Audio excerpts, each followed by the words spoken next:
warahmatullahi wabarakatuh. Waalaikumsalam warahmatullahi wabarakatuh. Sebelumnya mohon maaf mengganggu waktunya. Perkenalkan, nama saya Nur Sadiatul Mukarramah, mahasiswa PGSD kelas 3A dengan NIM C2486 206016. Baik, di sini saya izin mewawancarai Ibu terkait sistem pendidikan Indonesia. Baik, Ibu boleh perkenalan terlebih dahulu. Ya, baik, nama saya Nur Wahibatul Masula. Biasa kalau di sekolah dipanggilnya Bu Nur. Saya berprofesi sebagai guru sekolah dasar di salah satu sekolah SD swasta di Tasikmalaya. Kebetulan saya mengajar di kelas 2 SD, kelas fase A ya, kelas 2 SD begitu.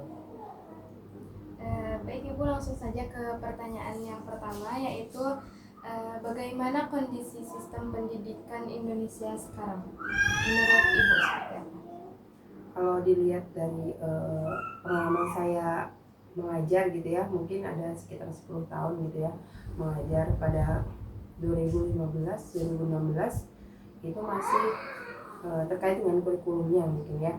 Kurikulumnya memakai kurikulum 2013 yang di situ memakai tema-tema ya, jadi bukan per mata pelajaran tapi setiap mata pelajaran itu ditemakan gitu menjadi satu tema. Misalnya satu tema terdiri dari beberapa mata pelajaran seperti itu. Nah, seiring berjalannya waktu mungkin kurikulum di Indonesia berubah mungkin seiring perkembangan zamannya juga, dan berganti juga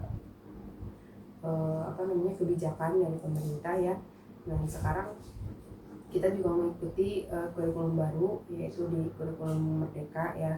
Itu perubahannya menurut kami gitu sebagai guru cukup signifikan perubahannya, dan menurut saya juga sistem pendidikan Indonesia itu tengah-tengah ya, tidak mengikuti ketimuran sekali tidak, ke barat juga tidak gitu, jadi pertengahan gitu, masih mencari-cari sistem pendidikan yang mungkin cocok diterapkan di Indonesia mengingat dari kondisi SDM nya, mengingat kondisi dari kebijakan, kondisi dari murid-muridnya juga, para orang tua siswa seperti itu. Baik, ke pertanyaan selanjutnya, menurut harapan Ibu gitu terhadap pendidikan Indonesia ke depannya itu dengan seperti apa? Bagi saya, kebetulan saya juga selaku orang tua, kemudian selaku juga guru gitu ya, yang menjadi salah satu penggerak pendidikan Indonesia gitu. Harapannya ketika terutama mungkin pada pergantian kurikulum gitu ya, setiap mungkin hampir 4 tahun sekali atau 5 tahun sekali, ketika mungkin ganti kebijakan, ganti pemerintah, ganti menteri, mungkin ganti lagi kurikulumnya. Nah, mungkin dipersiapkan terlebih dahulu, terutama SDM-nya dari guru-gurunya, untuk peralihan dari kurikulum yang satu ke kurikulum selanjutnya itu harus matang terlebih dahulu. Terus sistemnya harus matang, kemudian perlengkapan perangkat pembelajarannya juga kan, guru juga harus belajar lagi gitu, tidak langsung bisa atau tidak instan gitu, harus belajar. Dari siswanya juga ikut belajar lagi gitu, menerima kurikulum yang baru yang agak berbeda gitu. Menurut saya seperti itu. Baik, pertanyaan selanjutnya yaitu bagaimana kesejahteraan guru terutama di daerah yang terpencil memengaruhi kualitas pengajaran dan motivasi belajar siswa?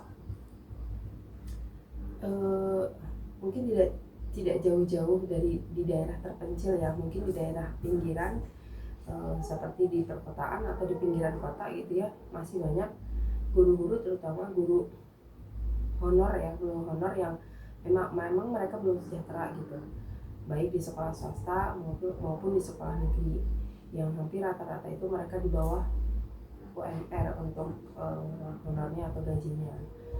Jauh sekali dari sejahtera, kecuali kalau mereka memiliki pekerjaan lain atau bisnis yang lain gitu. Untuk di daerah terpencil justru apa ya, itu motivasi juga untuk guru-guru yang berada di perkotaan, seperti di Tasikmalaya ini kan di pinggiran kota gitu ya. Justru kadang kita mencontoh ya, kita lihat dari media sosial banyak guru-guru yang gajinya mungkin tidak seberapa, apalagi yang masih honor itu mereka harus berjalan puluhan kilometer misalnya, menempuh jarak dari rumahnya ke tempat mengajar atau tempat mereka bekerja gitu ya sebagai guru.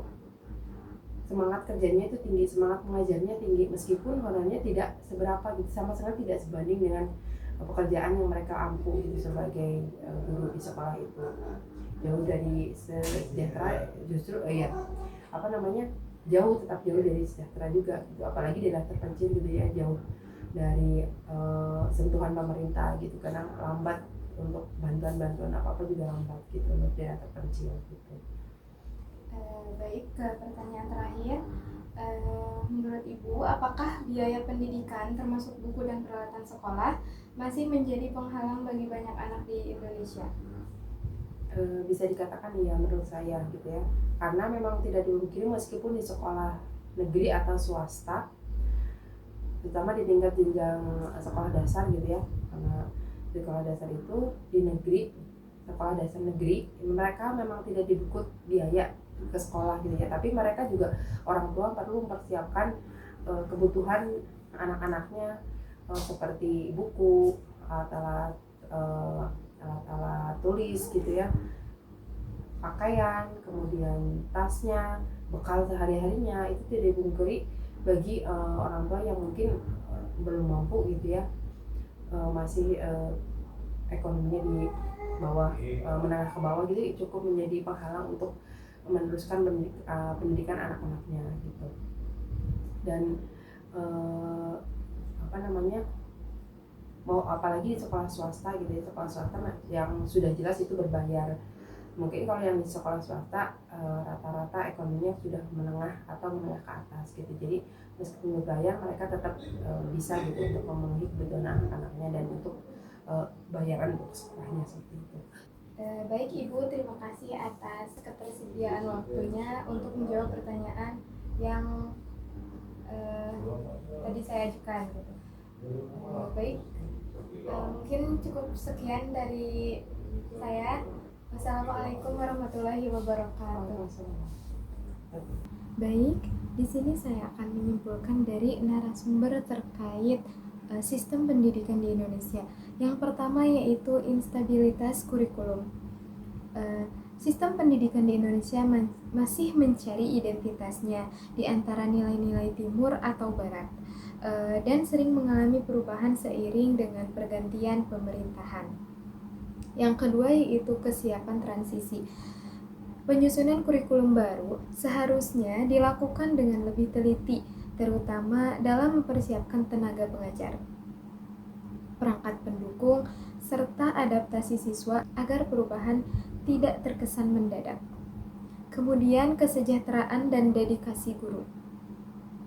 Banyak guru, terutama yang honorer di daerah terpencil, masih menerima gaji yang jauh di bawah standar UMR. Tetapi mereka tetap memiliki motivasi dan semangat yang patut dicontoh oleh guru-guru yang berada di kota. Kemudian hambatan ekonomi. Meskipun pendidikan di sekolah negeri tidak dipungut biaya, tetapi pengeluaran seperti pembelian buku, seragam, dan transportasi tetap membebani orang tua yang berada di kelas ekonomi menengah ke bawah, yang dapat mengancam keberlangsungan pendidikan anak. Baik, terima kasih. Mungkin cukup sekian yang dapat saya sampaikan. Kurang dan lebihnya mohon maaf. Wassalamualaikum warahmatullahi wabarakatuh.